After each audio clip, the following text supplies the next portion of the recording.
How to install and remove the tablet case. Install the tablet case. Find the camera on the tablet and align it with the case cutout. Press the four corners one by one.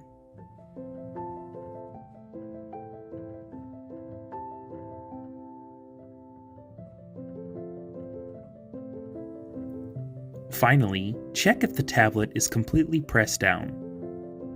Remove the case. Remove from the two corners on one side first.